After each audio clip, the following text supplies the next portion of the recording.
অজু করে 2 রাকাত সালাত। উসমান রাদিয়াল্লাহু তাআলা আনহু বলেন, রাসূল সাল্লাল্লাহু আলাইহি ওয়াসাল্লাম বলেছেন, মান তাওয়াদ্দা উযুই হাজা। তিনি অজু করে দেখালেন আর বললেন, কেউ যদি আমার এই অজুর মতো অজু করে, অসাল্লা রাকাতাইন, তারপরে 2 রাকাত সালাত আদায় করে, লাম ইউহাদ্দিস নাফসাহু ফীহিমা বিশাইইন, আর কোনো কিছু নিয়ে মনে মনে কথা না বলে। আল্লাহু আকবার বলার সাথে সাথে শয়তান খালি বলবে, উজকুর কাজা, উজকুর কাজা, এটা স্মরণ করো, ওইটা স্মরণ করো, কোথায় বউ, কোথায় বেটি, কোথায় বান্ধবী, কোথায় দোকানপাট, যেটা আপনার মনে ছিল না 10 বছরের মধ্যে, সেটাকে মনে করাবে।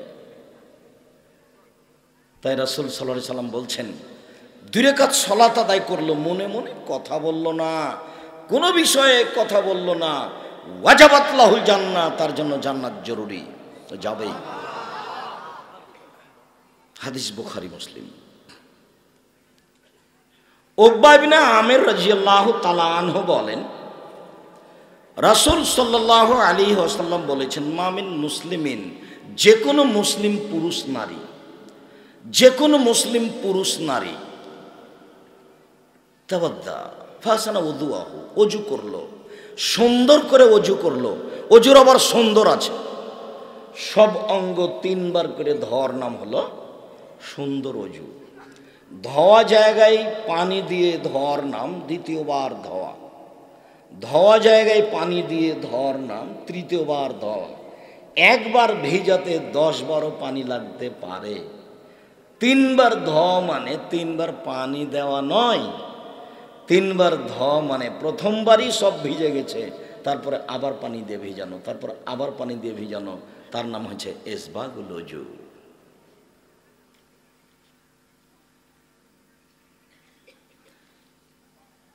সুন্দর করে অজু করলো, ওয়াসাল্লা রাকাতাইন, 2 রাকাত সালাত আদায় করলো, মুকবিলান আলাইহিমা বিকলবিহি ওয়াজহিহি, মনে প্রাণে ভয় ভীতি নিয়ে, আল্লাহকে সন্তুষ্ট করার আশায় মনে প্রাণে ভয় ভীতি নিয়ে, গফিরা লাহু মা তাকাদ্দামা মিন জামবিহি, তাহলে অতীতের সব পাপ ক্ষমা।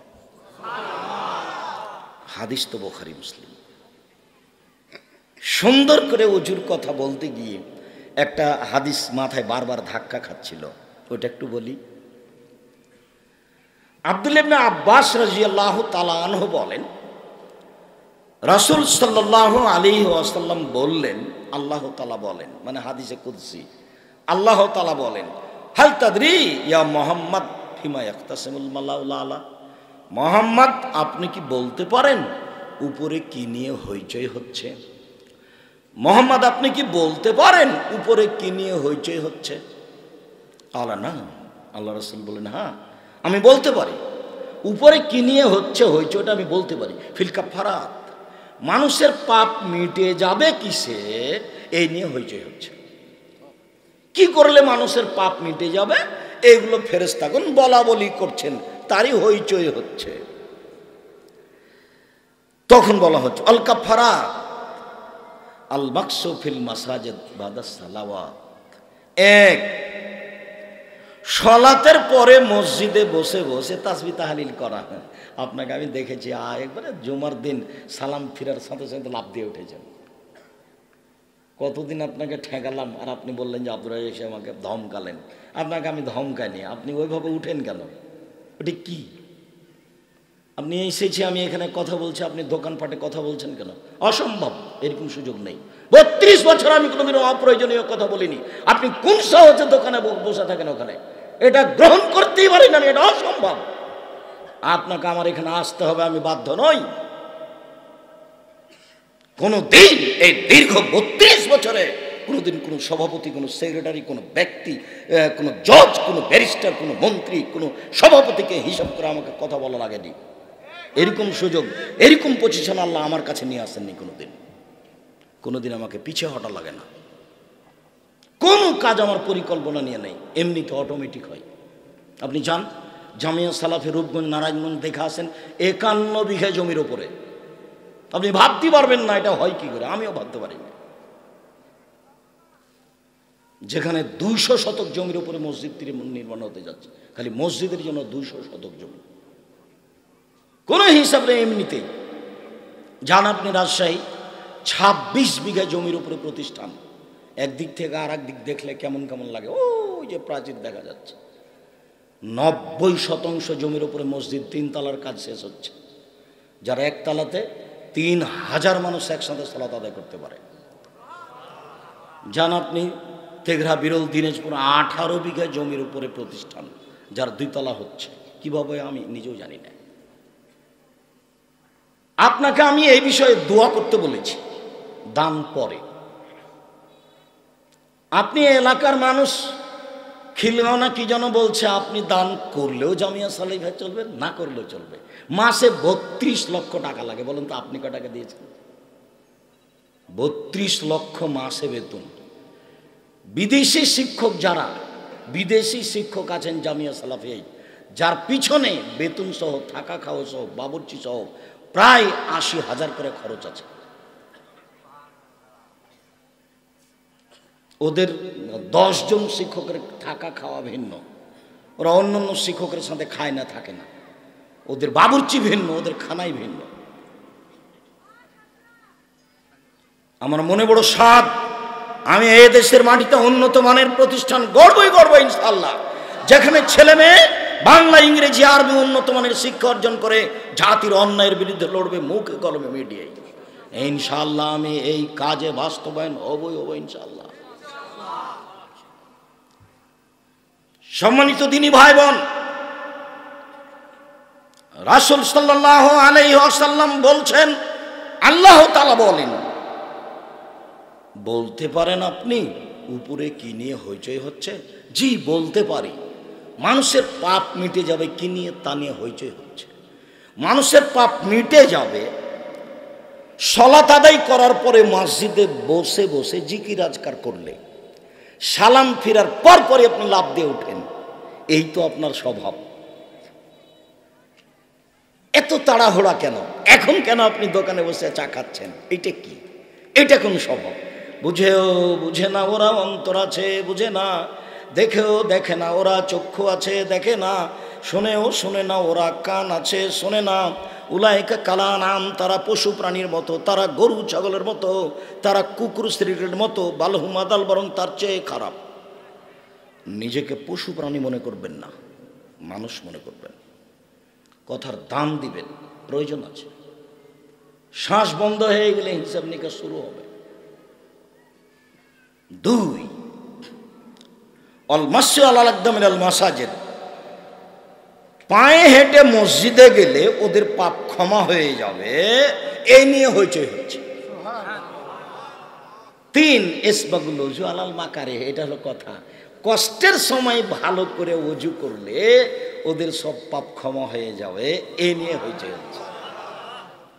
এরপর আল্লাহ রাসূল বলছেন, মানে আশা বেখাইরিন মাতা বেখাইরিন, এই যদি করে বেঁচে থাকা ভালো, মরে যাওয়া ভালো। এই যদি করে বেঁচে থাকা ভালো, মরে যাওয়া ভালো। এই যদি করে বেঁচে থাকা ভালো, মরে যাওয়া ভালো। ওয়া কানা কায়ামিন ওয়ালাদাতহু উম্মুহু মিনাল খাতিয়াতে, তারপরে লোকটা হয়ে যায় সেই দিনের মতো যেদিন তার মা তাকে জন্ম দিয়েছে। তারপর লোকটা হয়ে যায় সেই দিনের মতো যেদিন তার মা তাকে জন্ম দিয়েছে। তারপর লোকটা হয়ে যায় সেই দিনের মতো যেদিন তার মা তাকে জন্ম দিয়েছে। নিষ্পাপ হয়ে যায়। কি করলে? 1, মসজিদে বসে সালাতের পরে তাসবিহ তাহলিল করলে। মনে থাকবে না মনে হয়? 2, পায়ে হেঁটে মসজিদ গেলে ইনশাআল্লাহ। 3, সুন্দর করে ওযু করবে। ভালো, কষ্টের সময় সুন্দর করে, লালাল মাকারে বলা আছে, কষ্টের সময় সুন্দর করে ওযু করলে। কষ্ট কি? শীতের দিন। বারাকাল্লাহ, জাযাকুমুল্লাহ খায়র, অনেকখানি বুঝেছেন। যাক, আমরা বলছিলাম ওযু করে 2 রাকাত সালাত। বুরায়দা রাদিয়াল্লাহু তাআলা আনহু বলেন, আসবাহা রাসূলুল্লাহ সাল্লাল্লাহু আলাইহি ওয়াসাল্লাম ফাদা বেলালান, একদা আল্লাহর নবী ফজরের সালাত আদায় করে বেলালকে ডাকলেন, বেলাল বেমা সাবাক্তানা ইলাল জান্নাহ, তুমি আমার আগে জান্নাতে গেলে কিভাবে? কিভাবে বেলাল, তুমি আমার আগে জান্নাতে গেলে কিভাবে? কারণ কি? মা দাখালতুল জান্নাতা কাত্তু ইল্লা সামাইতু খাসখাসাতা আমামি, যতবার আমি জান্নাতে ঢুকি ততবার দেখি তুমি আমার আগে আগে জুতা পায়ে দিয়ে হাঁটো, আমি তোমার জুতার শব্দ শুনতে পাই। ঘটনা কি বলো তো বেলাল, কি এমন করো তুমি? তখন বেলাল রাদিয়াল্লাহু তাআলা আনহু বলেন, মাআযানতু কাত্তু ইল্লা সাল্লাইতু রাকাতান, যখনই আমি আজান দিই তখনই 2 রাকাত সালাত আদায় করি। 2 ওমা আসাবানি হাদাসুন কাত্ত, যখনই আমার অজু ভেঙে যায় তাওয়াদ্দাতু ইনদাহু, তখনই অজু করি। ও রাইতু আন্না লিল্লাহি রাকাতান, আর তখন আমি মনে করি যে আমার উপরে 2 রাকাত সালাত হয়ে গেছে, আমি 2 রাকাত সালাত আদায় করি। অজু করলেই আমি 2 রাকাত সালাত আদায় করি। তখন আল্লাহ রাসূল বলছেন, বেহেমা বেলাল, বুঝেছি, এই কারণেই তো তুমি আমার আগে আগে জান্নাতে জুতা পায়ে দিয়ে হাঁটো, এটাই কারণ, এই দুটাই কারণ বেলাল। এই হাদিসের মধ্যে একটা আলোচনা আছে, অজু ভাঙলেই অজু করতেন এবং 2 রাকাত সালাত আদায় করতেন। আপাতত অজু করে 2 রাকাত সালাত আদায় করতে হবে, এই কথাটা শেষ করলাম। অজু করলেই 2 রাকাত সালাত আদায় করা ভালো। অজু করে 2 রাকাত সালাত আদায় করলে অতীতের সব পাপ ক্ষমা। অজু করে 2 রাকাত সালাত আদায় করলে রাসূল সাল্লাল্লাহু আলাইহি সাল্লামের আগে আগে জান্নাতের সুযোগ হয়ে যেতে পারে। তার মানে ভালো জান্নাত পাওয়া যাবে ইনশাল্লাহ, নিরাশা হয় না। মানুষের জন্য জান্নাত, ওখানে পশু প্রাণী গরু ছাগল থাকবে না। জান্নাত কার জন্য? মানুষের জন্য, জিনের জন্য, মানুষের জন্যই জান্নাত।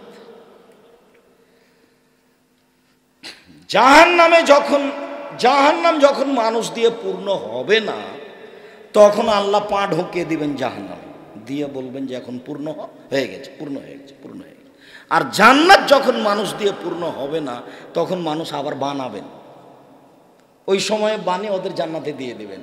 এখন আপনি বলতে পারেন, আব্দুর রাজ্জাক সাহেব, দুনিয়াতে আসলাম, কত কষ্ট করলাম, কত তাহাজ্জুদ পড়লাম, কত ধাক্কা খেলাম, মসজিদ থেকে বের করে দিল জোরে আমিন বলার কারণে, এরপরে কত কষ্ট করে জান্নাত, আর ওরা হতে হতেই জান্নাত। এটা আল্লাহর ইচ্ছে, এফলমা এশা, যা ইচ্ছা তাই করেন, ফালিল্লামা ইরিদ, যা ইচ্ছা তাই করেন, করতে পারেন। আপাতত অজু করে 2 রাকাত সালাত আদায় করতে হবে, মর্মে কথাটি শেষ করলাম। এবার চলেন যাই, মসজিদে ঢুকলেই 2 রাকাত সালাত। কাতাদা রাদিয়াল্লাহু তাআলা আনহু বলেন, রাসূল সাল্লাল্লাহু আলাইহি ওয়াসাল্লাম বলেছেন, ইজা দাখালা আহাদুকুমুল মসজিদা ফালিসাল্লি রাকাতাইন ক্বাবলা ইয়াজলিসা, তোমাদের কোনো ব্যক্তি যখন মসজিদে ঢুকবে সে তখন বসার পূর্বেই যেন 2 রাকাত সালাত আদায় করে। সে বসার পূর্বেই কি করবে? 2 রাকাত সালাত আদায় করবে, এটা আদেশ, সে যেন করে। জাবের রাদিয়াল্লাহু তাআলা আনহু বলেন, দাখালা রাজুলুন ইয়াউমাল জুমআ ওয়ান নবী সাল্লাল্লাহু আলাইহি ওয়াসাল্লাম ইয়াখতুব, একদা জুমার দিন একটা লোক মসজিদে ঢুকলো, আল্লাহর নবী তখন জুমার খুতবা দিচ্ছিলেন, ঢুকেই ফাজালাসা, বসে গেছে। তো আল্লাহ রাসূল তাকে বললেন, আসল্লাইতা, তুমি সালাত আদায় করেছো? আল্লাহ, জি না, আমি সালাত আদায় করিনি। তখন আল্লাহ রাসূল বললেন, কুম, ওঠো, ফাসালা রাকাতাইন, 2 রাকাত সালাত আদায় করো। খুতবা চলাকালীনও কেউ ঢুকলে বসতে পাবে না, 2 রাকাত সালাত আদায় করতে হবে তারপরে। আর যিনি খুতবা দিচ্ছেন তার চোখে যদি পড়ে যায় যে কেউ ঢুকেই বসে গেল, তাহলে তাকে কি করতে হবে? উঠিয়ে 2 রাকাত সালাতের জন্য বলতে হবে।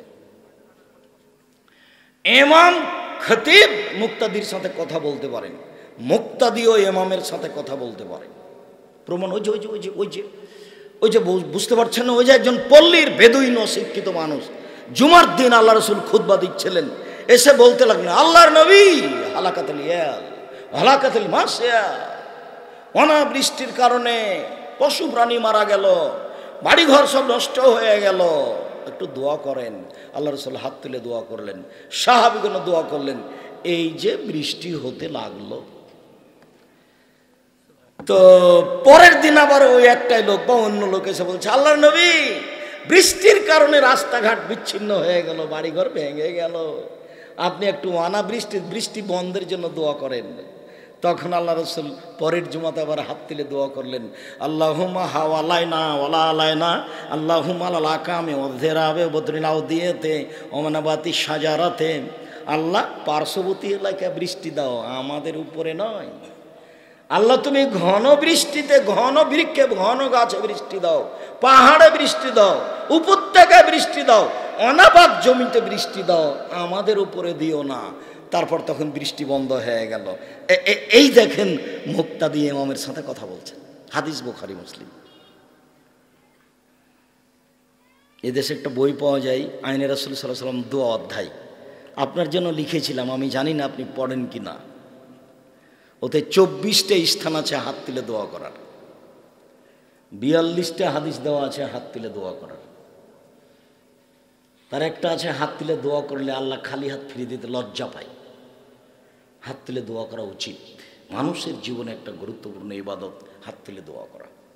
স্বাভাবিক যদি হাত তুলতে হয়, স্বাভাবিক কিছু চাচ্ছেন, তখন হাত দুইটা কাঁধ সামনাসামনি থাকবে, জমাও থাকতে পারে, ফাঁকাও থাকতে পারে, কোনো সমস্যা নেই। আর যখন চাচ্ছেন এখনই দিতে হবে, বৃষ্টি এখনই দিতে হবে, তখন বৃষ্টি হলে এইভাবে, মাঠে হলে, মসজিদে হলে এইভাবে। অন্য কিছু চাচ্ছেন এখনই দেওয়া লাগবে, তখন একবারে হাত লম্বা করে উঁচু করে দিতে হবে, যাতে করে বগলের শুভ্রতা দেখা যায়। এটা মানে এখনই দেওয়া লাগবে, এখনই, আগে দেন তারপরে কোনো কথা। সম্মানিত দিনী ভাই বোন, বলছিলাম জাবের রাদিয়াল্লাহু তাআলা আনহু বলেন, রাসূল সাল্লাল্লাহু আলাইহি সাল্লাম বলেছেন, এজা দেখালা আহাদুকুম ইয়ামাল জুমা ওয়াল ইমামু ইয়াখতুব, যখন তোমাদের কোনো ব্যক্তি জুমার দিন মসজিদে ঢুকবে, এই সময়তে ইমাম খুতবা দিচ্ছে, ফাল ইসাল্লি রাকাতাইন ওয়াল ইয়াতাজাওয়াজ ফীহিমা, তাহলে সে যেন 2 রাকাত সালাত আদায় করে, সংক্ষিপ্ত করে, তাড়াতাড়ি করে, কেরাত ছোট ছোট করবে, রুকু সিজদা ঠিক করবে, কিরাত ছোট ছোট করবে, রুকু সিজদা ঠিক করবে, সেই জন্য 2 রাকাত সালাত আদায় করে। সম্মানিত দিনী ভাই বোন, আমরা মসজিদে ঢুকে 2 রাকাত সালাত আদায় করার কথা শেষ করতে যাচ্ছি। মনে রাখবেন যে ভারত, বাংলাদেশ, পাকিস্তানের শতকরা 95 জন লোক মসজিদে ঢুকে আগে বসে। ঢাকা শহরে আপনারা সবাই জানেন, অথচ এর গতিনীতি হলো এমন, মসজিদ হচ্ছে আল্লাহর ঘর, ওখানে বসতে হলে অনুমতি নিতে হবে। আপনি তো আর অনুমতি এভাবে নিতে পারবেন না, আসসালামু আলাইকুম, আমি আপনার ঘরে একটু বসতে চাচ্ছি, এটা হবে? তাহলে আপনি তার সাথে অনুমতি নেবেন কিভাবে? ওই যে তার ঘর, বসবেন কিভাবে? সালাতের মাধ্যমে। জাযাকাল্লাহ খাইর। 2 রাকাত সালাত আদায় করেন, এখন অনুমতি হয়ে গেল। যখন আপনি করেননি তখন আপনি বসতে পাবেন না। রাজশাহী চাঁপাইনবাবগঞ্জের ভাষায় আপনি তো পড়বেন, আপনার বাপকে পড়তে হবে। মসজিদে ঢুকে 2 রাকাত সালাতের ব্যাপারে সকাল নেই, দুপুর নেই, মাথার উপরে সূর্য হওয়া নেই, মা ডুবতে যাচ্ছে নেই, উঠতে যাচ্ছে নেই, জরুরি। 32 বছর থেকে তদন্ত করছে এই ফতোয়া, 26 বছর থেকে ফতোয়া লিখি, ফতোয়া বোর্ড নিজে পরিচালনা করি 6 বছর থেকে। মানে হঠাৎ করে যে আপনার সামনে কথা বলছি এই কথা নয়, জীবনে যা কিছু করি তার একটা বড় অংশ হলো ফতোয়া নিয়ে দিন কাটাই। মাসিক আল ইতিসাম জাতির মুখপাত্র পত্রিকা, জামিয়া সালাফের মুখপাত্র পত্রিকা, 12 জন মুফতি আছে। এই ফতোয়া বোর্ড পরিচালনা করা লাগে প্রতি মাসে এই বোর্ড হয়, তারপরে ফতোয়া আসে পত্রিকায়। আপনি অত স্বাভাবিক মনে করিয়েন না। 16 থেকে 18 জন লোক কর্মচারী আছে, 12 থেকে 14 জন লেখক আছে, লক্ষ লক্ষ টাকা এর পিছনে খরচ আছে।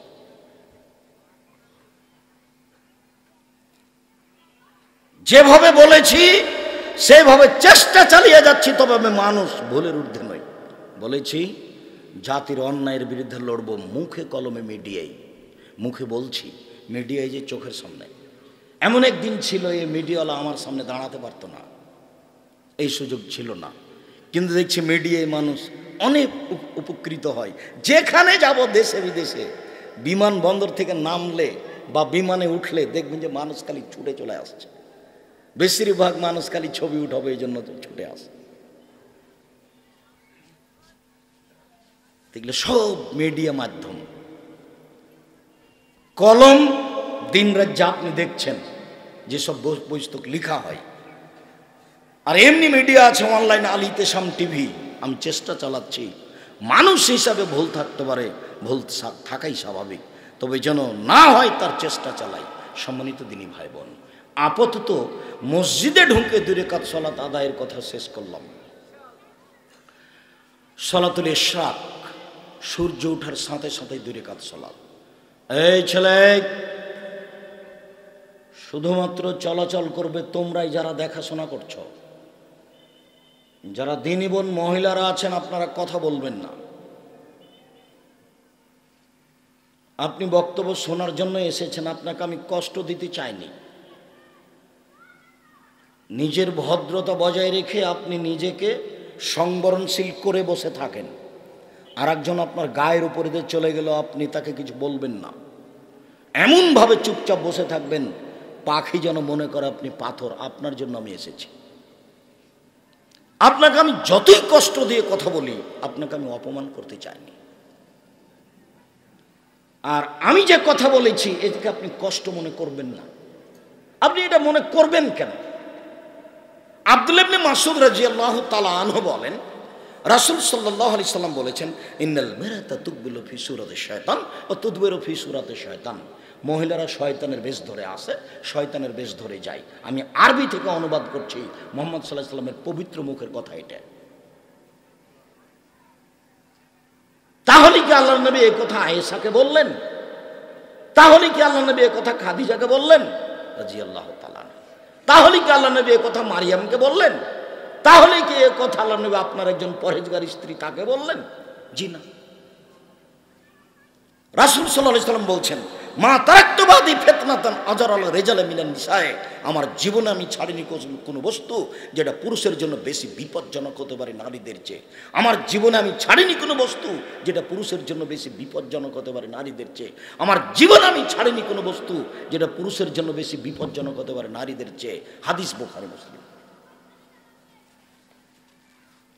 আবু সাঈদ খুদরি রাদিয়াল্লাহু তাআলা আনহু বলছেন যে খারাজা রাসূলুল্লাহ সাল্লাল্লাহু আলাইহি সাল্লাম ইয়াউমা ফিতরিন আও আযা ইলাল মুসাল্লা। একদা আল্লাহর নবী ঈদুল আজহাতে অথবা ঈদুল ফিতরে ঈদের মাঠে গেলেন। ফামাররা আল নিসায়ে, তখন মহিলাদের কাছ দিয়ে গেলেন। মহিলাদের পাশ দিয়ে যেতে তিনি বললেন, ইয়া মাশারান নিসা তাসাদ্দাকনা ফাইন্নী উরিতুকুন্না আকতার আহলিন নার। এই শোনো, তোমরা দান করো। যে মসজিদে আপনাদের কাছে দান চাচ্ছে এটাতে দান করবেন। খুব ভালো করে মনে রাখবেন, তাহাজ্জুদ পড়ে জান্নাত পাওয়া যায়, জান্নাত কিনা যায় না। হজ করে জান্নাত পাওয়া যায়, জান্নাত কিনা যায় না। রমজান মাসে সিয়াম পালন করে জান্নাত পাওয়া যায়, জান্নাত কিনা যায় না। তাসবিহ তাহলিল জিকির আজকার করে জান্নাত পাওয়া যায়, জান্নাত কিনা যায় না। দানই একটা ইবাদত যা দিয়ে জান্নাত কিনা যায়। আল্লাহ বলছেন, মুমিন পুরুষ নারীর মাল এবং জানের বিনিময়ে আমি জান্নাত বিক্রি করে দিয়েছি। এই তোমাদের কাছে আমি জান্নাত বেচে দিলাম, কিনে নাও, যাক কিনে নাও। তোমাদের জন্য তৈরি করেছিলাম, আমি টাকা দিয়ে, তোমরা টাকা দাও, আমি দিয়ে দিলাম। আল্লাহ বলছেন এই কথা। দান দিয়ে জান্নাত কিনা যায়, একেবারে ভিন্ন ধরনের ইবাদত। নিজেরা মসজিদ করবেন। আর আমার তো কোনো জন নাই, আমি নিঃস্ব মানুষ। আমি হলাম কচুর পাতার পানি। চাঁপাইনবাবগঞ্জে বলে ও হলো কচুর পাতার পানি। কচুর পাতার উপরে পানি আছে, একটু বাতাস লেখা টলমল টলমল করে পড়ে পড়ে পড়ে পড়ে। আমি হলাম কচুর পাতার পানি। আমার কোনো দাম নাই, না আমার কোনো সাংগঠনিক ক্ষমতা আছে, না আমার কোনো দলীয় ক্ষমতা আছে, না আমার কোনো বংশীয় ক্ষমতা আছে, না আমার কোনো দেশ বিদেশের টাকা পয়সার ক্ষমতা আছে। একেবারেই কিছু নাই, একেবারেই শূন্য, একেবারেই শূন্য। কেউ কোনোদিন বলতে পারবে না যে আব্দুর রাজ্জাক সাহেব এটাই করতে হবে জামিয়া সালাফিয়া। আমি টাকা দিই, আমার টাকা দিয়ে জামিয়া সালাফিয়া চলে। এক মাসে 30 লক্ষ টাকা লাগে। ও বলতে পারে সাহস করে এই কথা? কেউ বলবে যে আমি প্রতি মাসে 30 লাখ টাকা দিই, আপনি প্রতিষ্ঠান আমার মতো করে করেন? ও ওই সাহসী নেই। আপনি খালি বলবেন আল্লাহ তুমি জামিয়া সালাফে কবুল করো, বাস, আমার অন্য কোনো দাবি নাই। আপনার কাছে এটাই দাবি, অন্য কোনো দাবি আমি রাখা প্রয়োজন মনে করি না। সম্মানিত দিনী ভাই বোন, আপনাকে আমি সম্মান করি, আপনি আমার দিনী বোন। রাসূল সাল্লাল্লাহু আলাইহি ওয়াসাল্লাম বলছেন, মহিলারা শোনো, দান করো। আমি তোমাদেরকে জাহান্নামে অধিকাংশই নারী দেখছি। জাহান্নাম বলতে নারী আর নারী, জাহান্নাম বলতে নারী আর নারী। জাহান্নামের অধিকাংশ মানুষই হচ্ছে নারী। তো সাহাব মহিলাগণ বলছেন, বেমা কেন, কেন আমরা জাহান্নামে যাব বেশি? তখন তিনটা কথা বললেন। এক, তুকসিরনাল লানা, অভিশাপ করো তোমরা বেশি বেশি, ছোট ছোট কথার পিছনে পড়ে যাও, মানুষের বদনাম করো, কখন যে কি বলো তার ঠিক ঠিকানা নেই, অভিশাপ করো, এমনিতেই কারো পিছনে পড়ে যাও, অভিশাপ করো। এক। দুই, তাকফুরনাল আশিরা, স্বামীকে মেনে চলো না, স্বামীকে মেনে চলো না। উপস্থিত দিনী বোন, বহুদিন বলেছি আপনাকে, আপনি এভাবে সংসার করিয়েন না। আপনি আপনার স্বামীকে মেনে চলেন, ভালো হবে। মিঠা লাগলেও মানেন, তিতা লাগলেও মানেন। মাস মাস কথা বলছেন না, সপ্তাহ সপ্তাহ কথা বলছেন না, হঠাৎ মরণ হয়ে গেলে কি হবে বলেন? একজন মহিলা এসে বলছে কাজ শেষ হয়ে গেছে, তখন আল্লাহ রাসূল তাকে বলছেন, এই শোনো, তোমার স্বামী আছে? জি স্বামী আছে। বলে তুমি তোমার স্বামীর কাছে কেমন? আমি ওনার সেবা করতে কম করি না। তখন আল্লাহ রাসূল বলছেন, কম করো না মানে? বলো কি? হুয়া জান্নাতুকা নারকে, সে তো তোমার জাহান্নাম, সে তো তোমার জান্নাত। ওই তো তোমার জাহান্নাম, ওই তো তোমার জান্নাত। তোমার স্বামী তোমার জাহান্নাম, তোমার স্বামী তোমার জান্নাত। দিনী বোন, আমি এই কথা বলিনি। আপনার এখানে মনে কষ্ট নেওয়ার কিছু নেই, আমি এই কথা বলিনি। এই কথা মুহাম্মদ সাল্লাল্লাহু আলাইহি সাল্লাম বলেন। তিনি আরো বলেন, শোনো, মারা এই তো মিন নাকিসাত আকলিন ও দাইনিন আযাবাল রুবিল রাজুলিল হাজিম, তোমরাই এমন জাতি যে বুদ্ধিমানের বুদ্ধিকে নষ্ট করতে পারো, তোমরাই এমন জাতি যে বুদ্ধিমানের বুদ্ধিকে নষ্ট করতে পারো। আমি দেখিনি তোমাদের চেয়ে কাউকে যে বুদ্ধিমানের বুদ্ধিকে নষ্ট করতে পারে, আমি দেখিনি কাউকে যে বুদ্ধিমানের বুদ্ধিকে নষ্ট করতে পারে। তোমরা এমন জাতি যে বুদ্ধিমানের বুদ্ধিকে নষ্ট করতে পারো। হাদিস তো বুখারী মুসলিম। আব্দুর রাজ্জাক সাহেব হঠাৎ করে বলতে লাগলেন, খুব বললেন, কোনো সহজ পথ বলেন আমাদের জন্য। সহজ পথ, সহজে জান্নাতে চলে যাবেন, জান্নাতের সব দরজা খোলা।